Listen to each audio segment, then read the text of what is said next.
Before we dive in, viewer discretion is advised. This content is for entertainment. What happens when a titan of comedy, a living legend, steps into the spotlight of a morning show, only to be ambushed by a host with a clear and calculated agenda? The air crackled with tension the moment Eddie Murphy entered the set. But no one, absolutely no one, could have predicted the sheer force of the collision that was about to unfold between him and Joy Behar. This was more than just a celebrity interview gone wrong. It became a lesson in how quickly a conversation can explode when professional respect is tossed aside. He entered the studio with his signature smile, extending a hand to the panel with the polished grace of a man who has navigated the entertainment world for over 4 decades. Whoopi Goldberg, Sarah Haynes, and the other co-hosts greeted him with genuine warmth, their excitement palpable at having an icon of his caliber on their show. "We've been waiting for this all week,"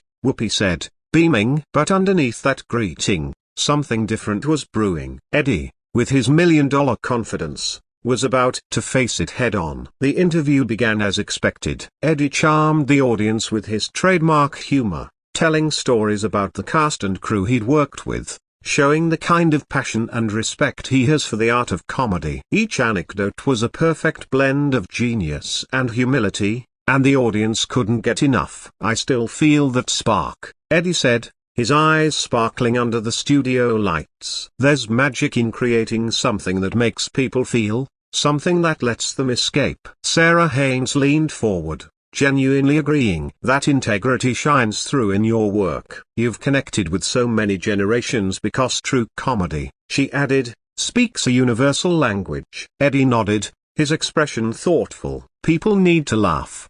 If I can offer that release, that moment of joy, then I've done my part." But then, something shifted. Joy Behar, who had been sitting quietly, suddenly leaned forward, her eyes narrowing with calculated intent. "Speaking of comedy," she interjected, her voice sharp, "don't you think some of your past work might be considered problematic by today's standards?" The sudden coldness in her words changed the entire atmosphere. Eddie's smile didn't vanish, but it tightened, a slight crack in his composure as he absorbed the unexpected jab. The other hosts exchanged uncomfortable glances. Joy was taking this interview off the rails. "I'm not sure I follow," Eddie said, maintaining his calm demeanor, his voice still steady, though clearly thrown off. Joy leaned in, her eyes gleaming with the thrill of confrontation. "Your old stand-up routines, the ones that are now considered offensive. Don't you think an apology is owed to your audience for those?" Whoopi quickly intervened, her tone more gentle. "Maybe we should focus on Eddie's new project." But Joy wouldn't back down. "No, this is an important conversation," she insisted, her voice ringing with self-righteousness. "In this age of accountability, shouldn't public figures be held responsible for their past actions?" Eddie's posture stiffened, the easygoing guest replaced by a man defending his legacy. "Let me be clear, Joy," Eddie began, his voice firm. "I've been in comedy for over 40 years. My job is to push boundaries, and I've done that." "And at whose expense?" Joy shot back, her voice rising. Eddie didn't flinch. "Comedy is a mirror to society. And if we start erasing art based on the changing opinions of today, where does it stop?" Joy smirked, clearly feeling she had the upper hand. "So, you have zero regrets about any of it?" "I stand by my body of work," Eddie replied, his voice unwavering. "I've evolved, as we all do, but I'm not going to apologize for being a part of the history of comedy." The tension in the room was palpable. The audience sat in stunned silence, watching as the battle unfolded on stage. The other hosts exchanged anxious looks, unsure of how to stop the escalating confrontation. "That's a convenient way to sidestep responsibility," Joy sneered. Eddie's jaw clenched. "Convenient?" he said, his voice low but sharp. "You think it's convenient to be ambushed on live TV? To have my entire life's work twisted into a narrative you wrote before I even sat down?" Joy's voice trembled with indignation. "I'm asking the tough questions." "No," Eddie shot back, his voice now commanding. "You're making accusations.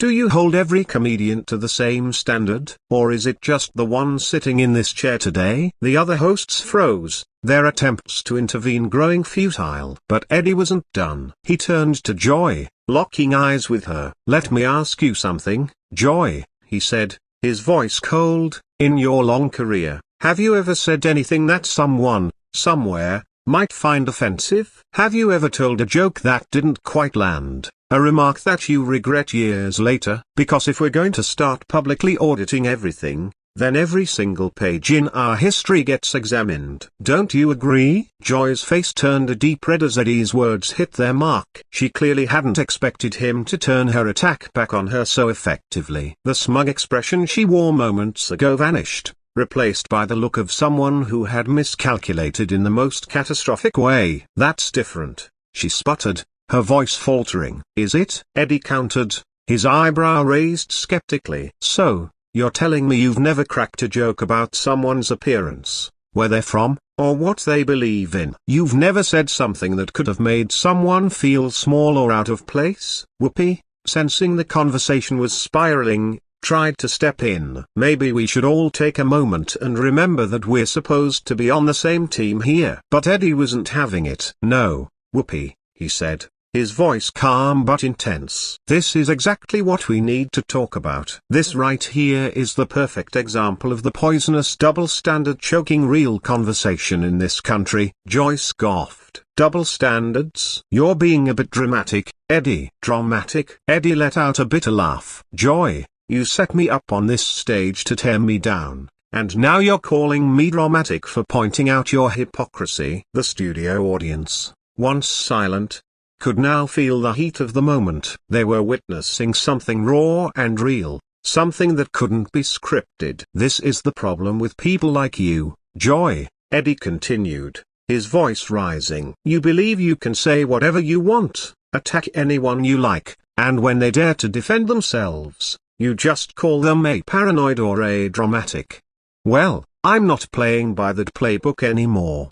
Joy, now visibly shaken, struggled to regain her footing. "I didn't mean to," she started, but Eddie wasn't done. "Of course you didn't mean to," he said bitterly, "but you did it anyway. You wanted to set me up for this. You wanted to tear down everything I've built. And you're not going to get away with it. Not on my watch." The tension was now so thick you could almost taste it. The rest of the hosts were visibly uncomfortable, unable to stop the verbal battle that was now beyond their control. "I'm not overreacting," Eddie said, his voice now low but filled with intensity. "I'm not going to sit here and let you tear down everything I've worked for, everything I've created, just because it doesn't fit your narrow view of what's acceptable." "You want to talk about responsibility, Joy? Let's talk about the responsibility you have to respect the people who've built this industry, the people who've given you your platform." "I'm not apologizing for my legacy, and I'm not apologizing for bringing laughter to the world. And if that's what you're demanding, then you can forget it." The producers were frantically signaling for a commercial break, but there was no stopping this train. Eddie had hit his limit, and Joy was in full retreat, realizing she had pushed a cultural icon too far. "I don't think this is working," Sarah said quietly, trying to bring some sense of calm to the table. But Eddie shot back. "There was no breakdown, Sarah. This was deliberate." Joy knew exactly what she was doing. She had a script, and she was going to stick to it. But she underestimated one thing: me. I'm not here to play into her narrative. I'm here to defend my life's work. I'm here to show that I'm not some punching bag for her self-righteous crusade. Joy, now completely defeated, stammered, "I think you're being paranoid." "Paranoid?" Eddie's voice erupted, filling the entire studio. "You have just spent 20 minutes tearing down my career, my legacy, and my integrity, and now you have the nerve to call me paranoid for noticing? You thought you could gaslight me, twist the truth, and I would just accept it. Well, guess what, Joy? It didn't work." The audience, once silent, was now hanging on every word, fully aware they were witnessing an interview unlike anything they had seen before. "This is exactly the kind of hostility I'm talking about,"